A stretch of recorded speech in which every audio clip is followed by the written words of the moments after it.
अस्सलाम वालेकुम मेरी यूट्यूब फैमिली। उम्मीद करती हूँ कि आप सब खैरियत से होंगे। आज मैं बनाने जा रही हूँ बहुत ही मज़ेदार फ़िश का सालन या फ़िश करी। तो इसको बनाने के लिए जो मुझे इंग्रेडिएंट्स चाहिए यहाँ पे स्क्रीन पे आपको नज़र आ रहे हैं। आप चाहे तो आप इसका स्क्रीनशॉट भी ले सकते हैं। इसके लिए मैंने ली है 1 केजी फ़िश।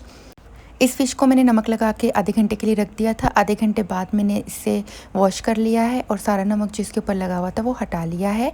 इसी के साथ ही मुझे चाहिए 1.5 कप ऑयल। इसमें हम ऑयल थोड़ा ज़्यादा यूज़ करेंगे। यहाँ पे मेरे पास 1 टीस्पून जो है वो सफ़ेद ज़ीरा है। 1 टीस्पून के करीब मैंने सफ़ेद ज़ीरा लिया है। नमक हस्बे ज़ायक़ा इस्तेमाल करेंगे। यहाँ पे मेरे पास जो है वो सालन मसाला है। अगर आपको सालन मसाला की रेसिपी चाहिए तो ऊपर आई बटन में उसका लिंक है, आप वहाँ से जाके इसे देख सकते हैं। और यहाँ पे मेरे पास कस्तूरी मेथी है, जो कि आप कोई भी पैकेट की मेथी भी ले सकते हैं। तो आप यहाँ पे कोई भी ब्रांड की ले सकते हैं। यहाँ पे मेरे पास जो है वो सफ़ेद सूखा धनिया है 1 टेबलस्पून, और इसी के बराबर में थोड़ा सा मैंने ये एक मुट्ठी के करीब मैंने धनिया ले लिया है और इसे अच्छे से वॉश कर लिया है। यहाँ पे 4 से 5 मेरे पास हरी मिर्चें हैं और यहाँ पे कुछ लहसुन के जवे हैं मेरे पास, इनको मैंने पीसना है। और ये वाले जो लहसुन के जवे मैंने अलग करके रखे हुए हैं, इनका मैं आपको बाद में बताती हूँ। ये मेरे पास 2 मीडियम साइज़ के टमाटर हैं और 4 मीडियम साइज़ की प्याज है, और इनको मैंने जो है वो ऐसा तड़का यूज़ करने हैं। और इनको मैंने ये वाले जो लहसुन है इसको मैंने पेस्ट बनाना है। तो चले चलते हैं, अब मैं आपको बताती हूँ कि इसका पेस्ट किस तरह से बनाना है, किसके अंदर डालना है। तो चले चलते हैं रेसिपी को स्टार्ट करने की तरफ। यहाँ पे मैंने टमाटरों को रफली सा काट लेना है, और क्योंकि इसको वैसे भी हमने इसका पेस्ट बनाना है तो आप इसको ऐसे ही बड़ा बड़ा काट के भी डाल सकते हैं। तो 2 अदद मेरे टमाटर के इसके अंदर। अब जो है वो 3 मीडियम साइज़ की प्याज और एक प्याज का साइज़ थोड़ा सा छोटा है। तो मेरे पास जो है वो 3 मीडियम साइज़ और एक छोटी साइज़ की प्याज है। इसको भी मैं ऐसे रफली सा काट लेती हूँ। और फिर इसके बाद जो है वो जो एक और प्याज रह जाएगी, इसको भी मैं इसमें काट के शामिल कर लूँगी। इसी के साथ ही मैं इसके अंदर जो है वो मिर्चें डाल दूँगी, लहसुन डाल दूँगी सारा का सारा, और पुदीना डाल दूँगी। तो ये सारा लहसुन अब इसके अंदर मैंने डाल दिया, और बाकी थोड़ा सा लहसुन मैंने बचा के रख लिया है, जो कि पहले से ऑलरेडी साइड पे मैंने रखा हुआ है। और एक हरी मिर्च मैं रख रही हूँ और थोड़ा सा धनिया मैं रख रही हूँ गार्निशिंग के लिए, क्योंकि इसके ऊपर वैसे तो धनिया नहीं डाला जाता है। ये आज जिस तरह से मैं ये फ़िश का सालन जो बना रही हूँ, जो बलोची फैमिलीज़ होती हैं वो इस तरह से बनाती हैं। तो यहाँ पे ये सारा का सारा धनिया भी इसके अंदर चला गया। अब 1 कप पानी मैंने इसके अंदर ऐड कर लिया है, और 1 टेबलस्पून मैं इसमें इमली ऐड कर लूँगी। इमली मैंने इंग्रेडिएंट्स में नहीं दिखाई थी, तो अब इसके अंदर मैंने इमली भी शामिल कर लिया है। यहाँ पे मैं थोड़ा सा धनिया और एक हरी मिर्च, ये गार्निशिंग के लिए, और ये मैंने जो है वो पीस के डालने हैं, और या आप इसको जो है वो इस तरह से कट भी करके डाल सकते हैं। तो यहाँ पे जो है मैं इनको अच्छे से काट लूँगी। आप चाहें तो आप इसको पीस के भी इस्तेमाल कर सकते हैं, और अगर आप चाहें तो आप इसको साबुत भी डाल सकते हैं। तो यहाँ पे मैंने जो है वो फ्लेम ऑन कर ली है, और यहाँ पे ये जो मेरे पास मेथी है इसे मैं धो के इस्तेमाल करूँगी। आप चाहें तो आप ऐसे भी इस्तेमाल कर सकते हैं। मैंने जो है वो कोई पैकेट की नहीं यूज़ किया, मैंने खुली मेथी जो है वो इस्तेमाल करी, तो इस वजह से मैं इसे धो के इस्तेमाल करूँगी। तो यहाँ पे जो है वो 1.5 कप मैं इसमें ऑयल डाल लूँगी। ऑयल इस वजह से थोड़ा सा इसमें ज़्यादा डाल रहे हैं, क्योंकि इसमें हमें थोड़ी सी ग्रेवी भी चाहिए होगी, तो उसके लिए ऑयल का ज़्यादा इस्तेमाल करेंगे। यहाँ पे 1.5 कप के करीब मैंने ऑयल डाल लिया है। अब इसके अंदर मैं लहसुन के जवे जो मैंने काटे थे वो मैं लहसुन के जवे इसमें डाल लूँगी, और इनको जो है वो सुनहरा ब्राउन होने तक पकाना है। जब ये अच्छे से इनका कलर चेंज हो जाए और ये सुनहरे ब्राउन हो जाए, तो इसके अंदर जो है वो जो मैंने पेस्ट बनाया था टमाटर का, प्याज का, हरी मिर्चें, धनिया, और उसी के साथ ही जो मैंने लहसुन डाला था वो सारा हम इसके अंदर डाल देंगे, ये पूरा का पूरा पेस्ट। और इसके अंदर मैं थोड़ा सा पानी ऐड कर लूँगी, ताकि जो जग के साथ जो लगा हुआ है वो भी सारा इसके अंदर ऐड कर लूँ। और फिर इसके बाद जो है वो हम फ्लेम को तेज़ रख के इसे पकने के लिए छोड़ देंगे। एक बार मैं इसे मिक्स कर लूँगी अच्छे से, और इसके बाद अब मैंने फ्लेम को जो है वो हाई कर लेना है, और इसे जो है वो पकने के लिए छोड़ देना है, ताकि ये अच्छे से पक जाए। और जब इसमें से ऑयल आने लगे तो हम इसमें अपनी बाकी की चीज़ें ऐड करेंगे। तो अब मैं इसे 8 से 9 मिनट के लिए इस तरह से लिड लगा के पकने के लिए छोड़ दूँगी। 8 से 9 मिनट बाद अब मैं इसे चेक करती हूँ। तो यहाँ पे ये देखिए इसने मसाले ने ऑयल छोड़ दिया है।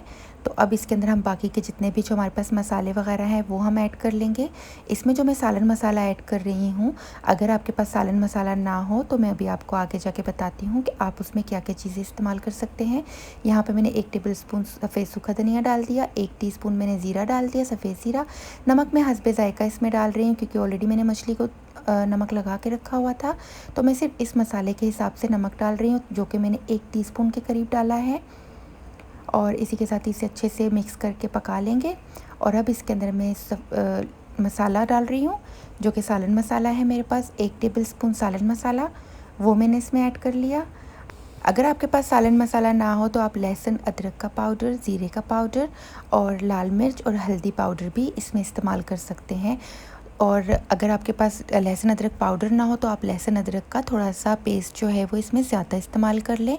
बाकी ज़ीरा पाउडर, सफ़ेद सूखा धनिया पाउडर, लाल मिर्च और हल्दी पाउडर से भी ये चीज़ें बन जाएंगी।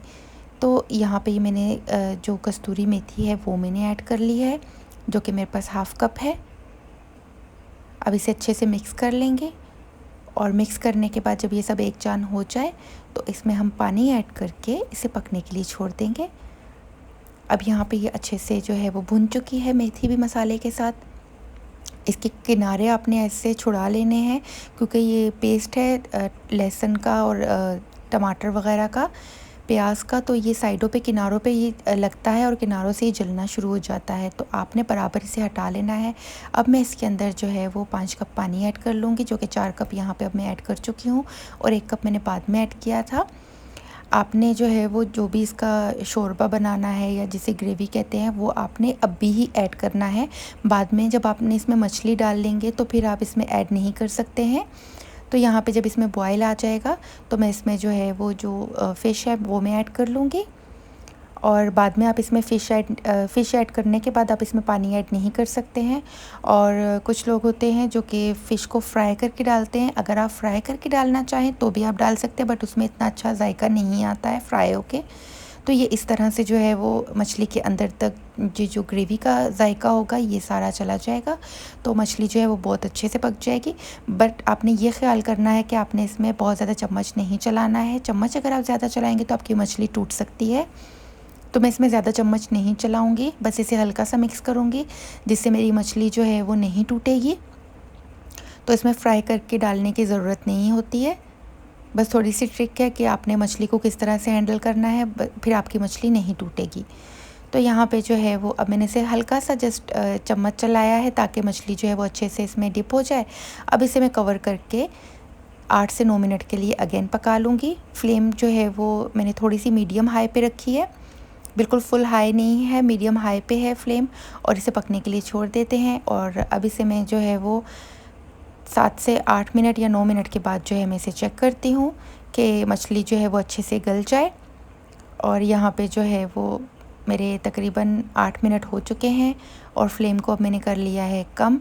और अब देख लेती हूँ कि मछली पक चुकी है कि नहीं। तो ये आप देख सकते हैं कि मछली जो है वो अच्छे से पक चुकी है। तो बस इसे अब ये देखना है कि अंदर तक गली हुई होनी चाहिए। तो ये देखने में ही पता चल रहा है कि मछली जो है वो गल चुकी है।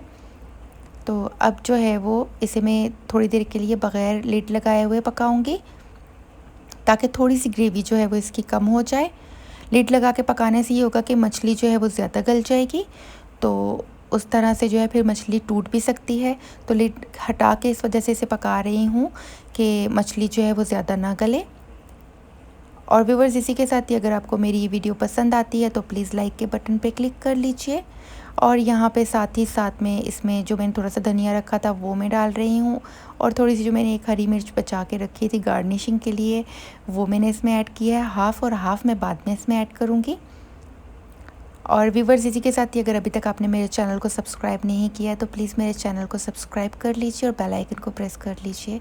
आपकी सपोर्ट मेरे लिए बहुत मायने रखती है। तो यहाँ पे ये मेरा सालन जो है वो बन के तैयार हो चुका है। अब जो है वो मैं इसे डिश आउट कर लेती हूँ। ये देखिए यहाँ पे ये अच्छे से पक चुका है। तो बस इस टाइम पे जो है वो इसे डिश आउट करने का टाइम आ चुका है। तो मैंने स्पून चेंज कर लिया है ताकि मैं अच्छे से इसकी जो ये ग्रेवी है इसे भी निकाल सकूँ। तो ये यहाँ पे शायद जो है वो डालते हुए सही से नज़र नहीं आ रहा, तो मैं जो है वो चूल्हा चेंज कर लेती हूँ, इसे दूसरे चूल्हे पे रख देती हूँ। और जो सर्विंग बाउल है उसे मैं सामने रख देती हूँ, क्योंकि गर्म भी है और थोड़ा सा हैवी भी हो रहा है, क्योंकि मैं जैसे जैसे इसमें ये फ़िश का सालन ऐड करती जा रही हूँ तो ये ज़्यादा हैवी होता जा रहा है। तो यहाँ पे किया मैंने चूल्हा चेंज और यहाँ पे रखा इसे, और अब जो है वो डाला सर्विंग बाउल के अंदर, डालती गई। तो व्यूअर्स ये देखिए कितना मज़ेदार सा ये सालन बन के तैयार हो चुका है और कितना जल्दी बन जाता है ये सालन, और कोई ज़्यादा मेहनत भी नहीं है इसमें, और हेल्दी का हेल्दी। आगे आके सर्दियाँ आ रही हैं तो आप इसे ज़रूर ट्राई कीजिएगा, और अगर आपको मेरी रेसिपी पसंद आए तो जो है वो दुआ में याद रखिएगा। और यहाँ पे जो है मैं थोड़ा सा ये धनिया जो है मेरे पास में, उसे थोड़े से जो पत्ते बचा के रखे हुए थे उनसे अगेन इसमें गार्निशिंग कर रही हूँ।